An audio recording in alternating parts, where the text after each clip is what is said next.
আজি ৫১৫তম বিশ্ব মহাবীৰ চিলাৰায় দিৱস উপলক্ষে ৰাজ্যৰ বিভিন্ন প্ৰান্তৰ লগতে ধুবুৰী জিলাৰ আগমনী চিলাৰায় পাৰ্কত দিনজোৰা কাৰ্যসূচীৰে উদযাপন কৰা হয় ৫১৫তম বিশ্ব মহাবীৰ চিলাৰায় দিৱস। আগমনী আক্ৰাসুৰ উদ্যোগত আয়োজিত অনুষ্ঠানৰ আৰম্ভণিতে আক্ৰাসু চিলাৰায় সেনা আৰু মহিলা সমিতিৰ পতাকা উত্তোলন কৰা হয়।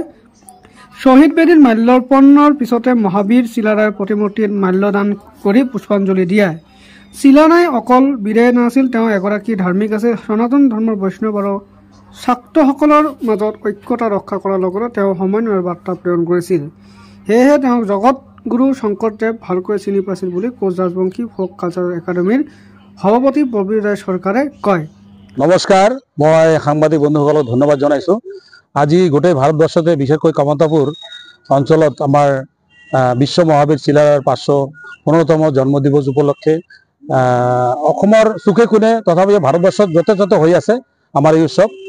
বিশ্ব মহাবীৰ চিলাৰায় এজন সাধাৰণ বীৰেই নাছিল, তেখেত আছিল এজন ডাঙৰ শিক্ষিত, সংস্কৃতত অগাধ পণ্ডিত।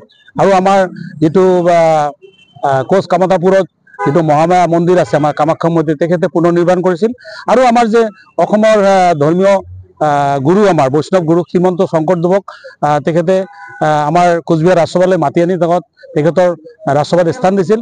আৰু তেখেতে অসমত বিশেষকৈ ভাৰতবৰ্ষত আমাৰ শাক্ত আৰু বৈষ্ণৱ ধৰ্মৰ মাজত যিটো মিলাপ্ৰীতি, সেই মিলাপ্ৰীতিৰ অটুট বান্ধন এটা বান্ধি সমন্বয়ৰ যাত্ৰা আৰম্ভ কৰিছে। গতিকে আজিৰ দিনত মই ক'ম, বিশ্ব মহাবীৰ চিলাৰায় এজন বীৰেই নাছিল, তেখেতে এজন ত্যাগৰ প্ৰতীক আছিল। তেখেতে মৌৰ্য সৌৰ্য বীৰ আছিল, তেখেতৰ অগাধ পাণ্ডিত্য আছিল। গতিকে তেখেতৰ পাণ্ডিত্য আৰু বীৰৰ তুলনাত আজিৰ দিনত আমি গোটেই ভাৰতবৰ্ষৰ পৃথিৱীত দেখিবলৈ পোৱা নাই। পৃথিৱীৰ ভিতৰত ৩জন প্ৰখ্যাত বীৰ, তাৰ ভিতৰত আমাৰ বিশ্ব মহাবীৰ চিলাৰায় এজন, নেপোলিয়ন বনাপাৰ্ট আৰু শিৱাজী।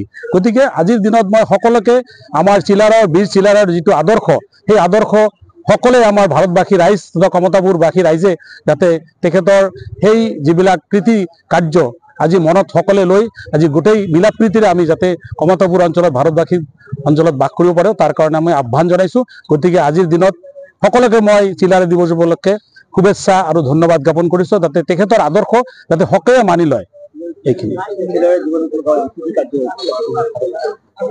আজি চিলাৰায় দিৱস উপলক্ষে অসমৰ বিভিন্ন জেগাতে, ভাৰতবৰ্ষৰ বিভিন্ন জেগাতে তেখেতৰ প্ৰতিমূৰ্তিত মাল্যদান, আমি আজি আগমনী দিয়াতে মাল্যদান যিটো কাৰ্যসূচী, শহীদ বেদী মাল্যদান, পতাকা উত্তোলন, গতিকে এইবিলাক কাৰ্যসূচী হৈয়ে আছে আৰু সভা সমিতি হৈ আছে আৰু সাংস্কৃতিক সন্ধিয়া হৈ যাব আমাৰ আবেলি মানত।